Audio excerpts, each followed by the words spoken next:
শুভ সকাল আমার প্রিয় পরিবার, তোমরা কেমন আছো? আশা করছি সকলে ভালো আছো, সুস্থ আছো। তো হাওড়া জেলার ছোট্ট একটি শহর বাগনান, আর বাগনান থেকে আমি তোমাদের বান্ধবী রিঙ্কু আমার ব্লগে তোমাদেরকে জানাচ্ছি অনেক স্বাগত আর অনেক ভালোবাসা।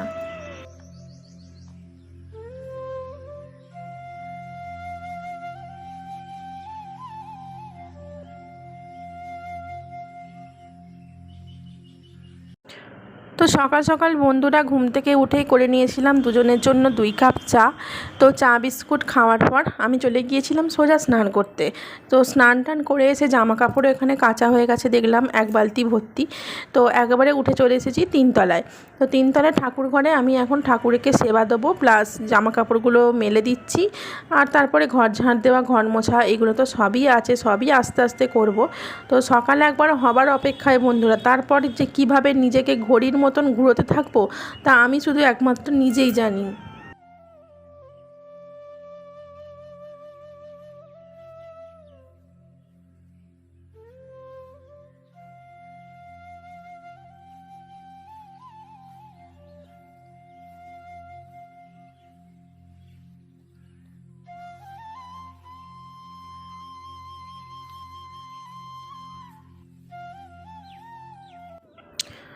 তো বন্ধুরা, আমার ভিডিওটা তোমরা কে কোথা থেকে দেখছো অবশ্যই কমেন্ট বক্সে লিখে জানানোর অনুরোধ রইল।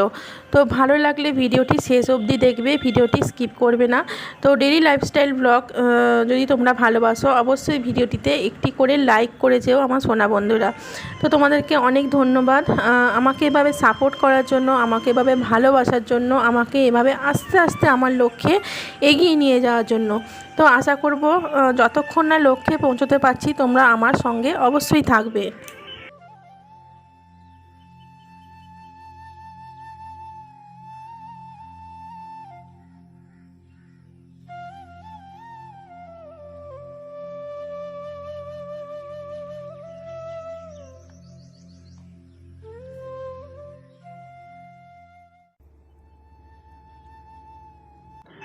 তো বন্ধুরা, আজকে রোদটা কিন্তু খুব চড়া উঠেছে। চড়া মানে বেশ চড়া। আমার খবরে নাকি বলেছে নাকি এখন এত গরম পড়বে, এত গরম পড়বে যে গরমের জন্য তাপপ্রবাহের সতর্কতা জারি করে দিয়েছে। তো দেখলাম খবরে, তো বাচ্চাদেরকে খুব সাবধানে রাখার জন্য বলে দিয়েছে, তারপরে নিজেদেরকেও সাবধানে থাকার জন্য বলে দিয়েছে। অবশ্যই গরমের সতর্কতা সব জায়গায় থাকলে তো সবাইকে সাবধানে থাকতেই হবে, তাই নয়? তো ভাবলাম যে তাই জন্য সকাল সকাল স্নান টান করে আমি পুজোটা তাড়াতাড়ি করে নিই, তাহলে আমি একটুখানিটা রেহাই পাবো। আর ঠাকুরকে একটু তাড়াতাড়ি সেবা দিতে পারলে আমাদের পেটেও তাড়াতাড়ি খাবার পড়বে। তো এই যা, তো আমার ঠাকুরের সেবা আমি দিয়ে দিচ্ছি এখন বন্ধুরা।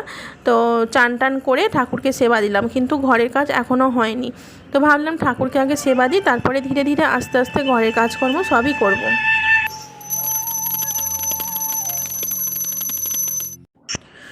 তো বন্ধুরা, পুজো করে চলে এলাম। তারপরে এখানে আমাদের আজকের জলখাবারে কি আছে দেখো। আজকের জলখাবারে হচ্ছে আগের দিনের রাতের যে তরকারিটা বেঁচেছিল সেই তরকারিটা গরম করলাম, সয়াবিন দিয়ে, আলু দিয়ে, ডিম দিয়ে, পটল দিয়ে একটা সুন্দর ঝোল ঝোল মতন তরকারি।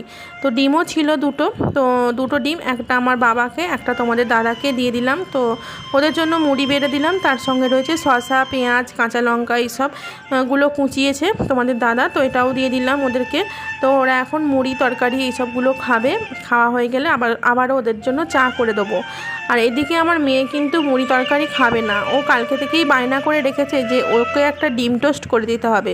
তো সেই জন্য সকাল সকাল আমি পাউরুটিটা এনে রেখে দিয়েছিলাম, আর তোমাদের দাদা এখন ওর জন্য ডিম টোস্টটা দেখো সুন্দর করে দিচ্ছে এপিট ওপিট সেঁকে সেঁকে। মেয়ে ডিম টোস্ট খেতে ভীষণই ভালোবাসে বন্ধুরা, আর ও মুড়ি টুড়ি খেতে চায় না, সেই জন্য ওর জন্য একটা ডিম টোস্ট হলো।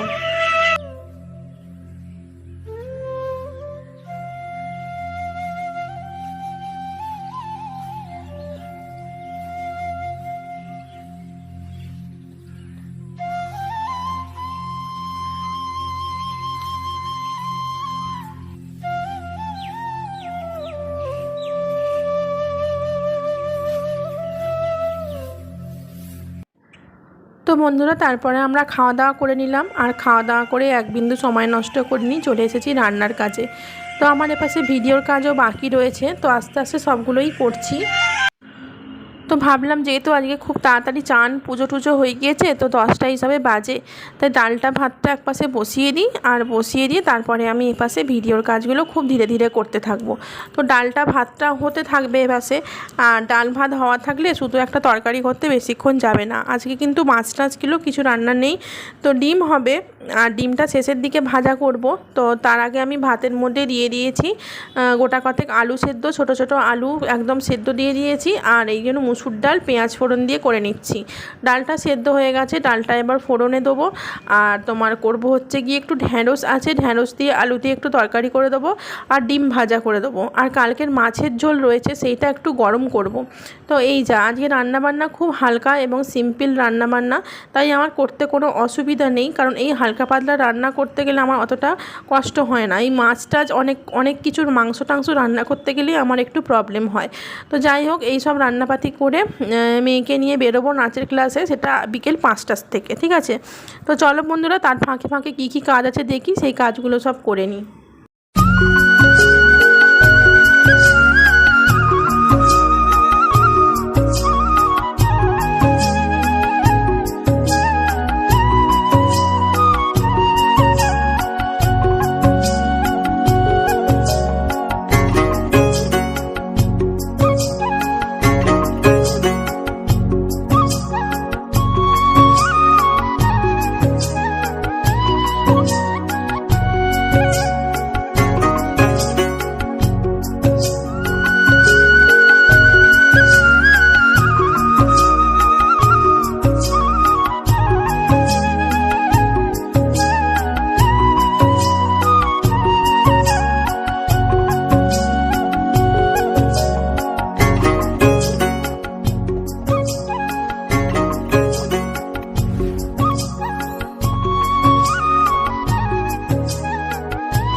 তো ফ্রেন্ড, একটা ঘরের বিছানা তোলা হয়ে গেছে দেখতে পেলে, আর একটা ঘরের বিছানাটা তুলতে এসেছি।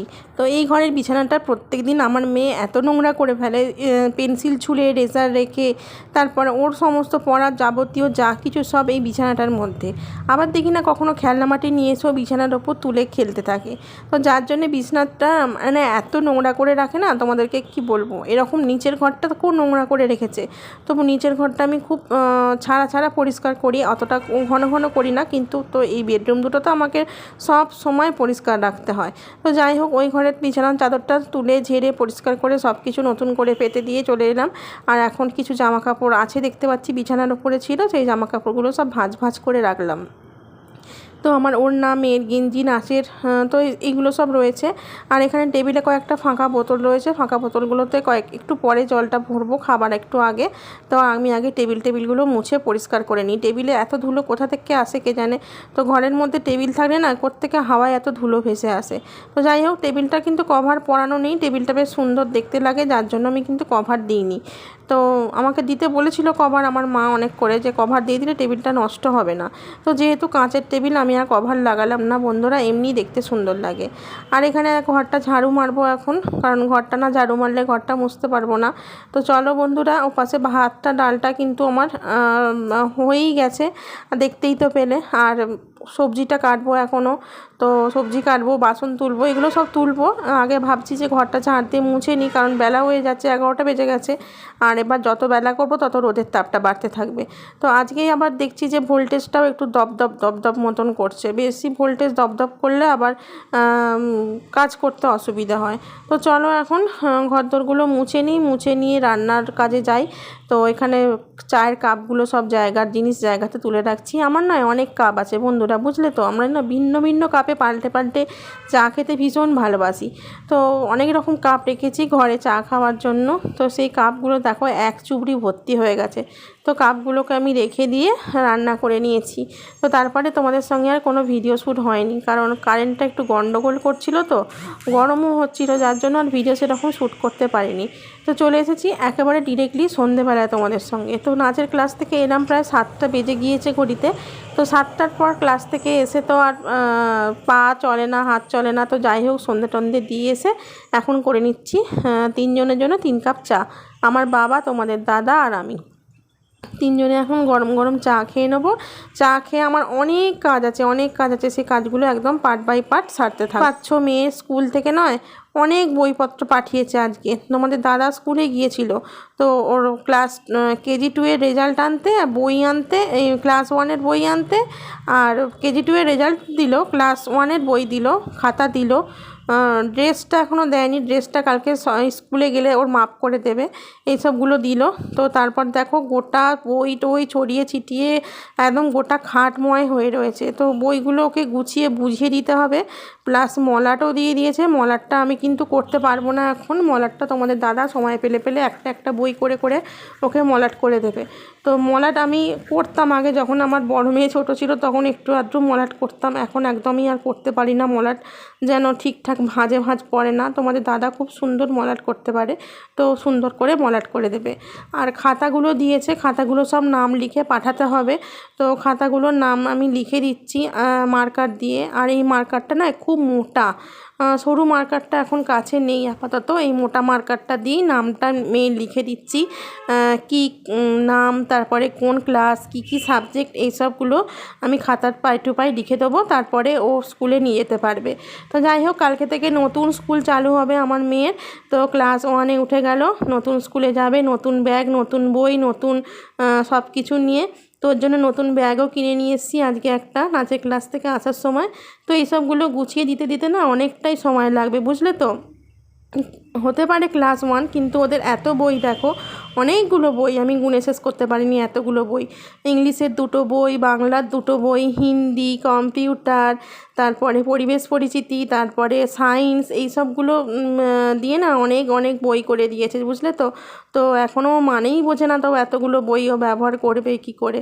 তো যাই হোক, কালকে স্কুলে 4টে বই আর 4টে খাতা পাঠাতে বলেছে।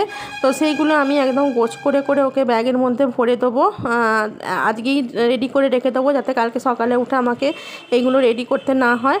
আর আমার বড় মেয়ে ঘরে থাকলে না আমাকে এগুলো আর করতে হতো না, ও নিজেই করে দিত। কিন্তু ও যেহেতু ঘরে নেই, আমাকেই সব ওর দায়িত্বগুলো পালন করতে হচ্ছে। বন্ধুরা, কি করব বলো তো, কিচ্ছু করার নেই, আমাকেই সব পালন করতে হবে। তো দেখো, এখন খাতাগুলো পাই টু পাই নাম লিখে দিচ্ছি, সাবজেক্টগুলোর একটা করে ক্লাস ওয়ার্কের খাতা, একটা করে হোমওয়ার্কের খাতা, ঠিক আছে। তো এই খাতাগুলো সাজিয়ে দিচ্ছি সব পার্ট বাই পার্ট। আর ক্যামেরাটা কিন্তু আমার মেয়ে ধরে দিচ্ছে, দেখো কাঁপাচ্ছে কীরকম। তো যাই হোক, চলো ওকে সব বুঝিয়ে টুঝিয়ে সব কিছু দিয়ে দিয়ে আমি আমার কাজগুলো সেরে নিই।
তো বন্ধুরা ব্যাগের মধ্যেও সমস্ত বই খাতা গুছিয়ে দিলাম, গুছিয়ে টুছিয়ে দিয়ে এখন টেবিলে এসেছি, টেবিলটা পরিষ্কার করে নিচ্ছি। তো টেবিলটাও খুব অগোছালো হয়েছিল, আমার মেয়েই সমস্ত সব কিছু অগোছালো করে রাখে প্রত্যেক দিন। তো দেখো কতগুলো খাতা, তো কতগুলো খাতা বইয়ের মধ্যে ব্যাগের মধ্যে দিয়ে দিলাম। এই যে কতগুলো খাতা এখনও রয়েছে, কতগুলো খাতা, কতগুলো বই।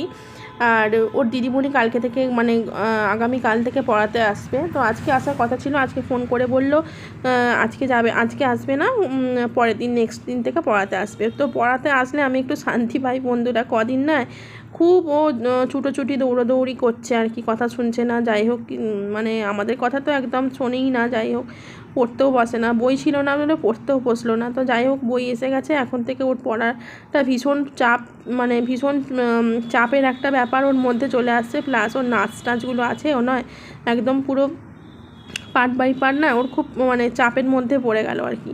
তো যাই হোক বিকেলবেলা ক্লাসে যাওয়ার আগে না ওই ছাদ থেকে কাঁচা জামা কাপড়গুলো সমস্ত সব কিছু তুলে নিয়ে এসেছিলাম। তো তুলে নিয়ে এসে এই যে এখন ভাঁজ করে রাখছি। আর দেখো বন্ধুরা মেয়ে আমার সঙ্গে সঙ্গে ঘুরছে, কিছু করার নেই। আমি তো একটা ঘরের মধ্যেই থাকি, একটা ঘরেই ক্যামেরা চলে, একটা ঘরেই ব্লগিংয়ের ক্যামেরার জন্য শ্যুট হয়।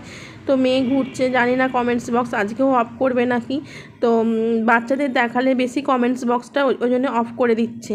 তো যখনই বাচ্চাদের মুভমেন্টটা বেশি দেখানো হবে তখনই কমেন্টস বক্স অটোমেটিক বন্ধ, যতই তুমি খুলতে চাও কিন্তু খুলবে না। তো এটা ইউটিউবের রুলসের মধ্যে পড়ছে। তো সেটা আমি আগাগোড়াই জানি, কিন্তু মাঝখানে কই আবার অফ করতো না। প্রথম অফ করতো, আমি যখন কাজ চালু করছিলাম মাঝখানটা অনেক দিন অফ করেনি। তো এখনও আবার ইদানিংকাল নতুন করে বাচ্চাদের দেখালে কিন্তু ইউটিউব কমেন্টস বক্স অফ করে দিচ্ছে, ঠিক আছে। তো যাই হোক এটা যদি তোমরা কেউ জেনে না থাকো তাহলে জেনে রাখতে পারো যে বাচ্চাদের বেশি দেখানো যাবে না।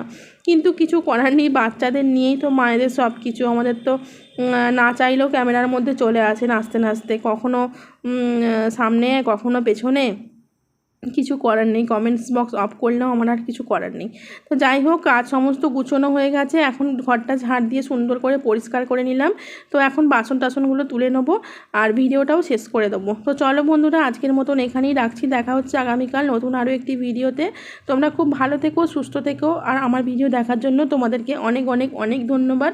আর বন্ধুরা এইভাবেই আমাকে ভালোবাসতে থেকো আর সাপোর্ট করতে থেকো, তোমাদের ভালোবাসায় আজ আমি অনেকটা দূর এগোতে পেরেছি। তো চলো সবাইকে টাটা, গুড নাইট, দেখা হচ্ছে আগামীকাল, চলো।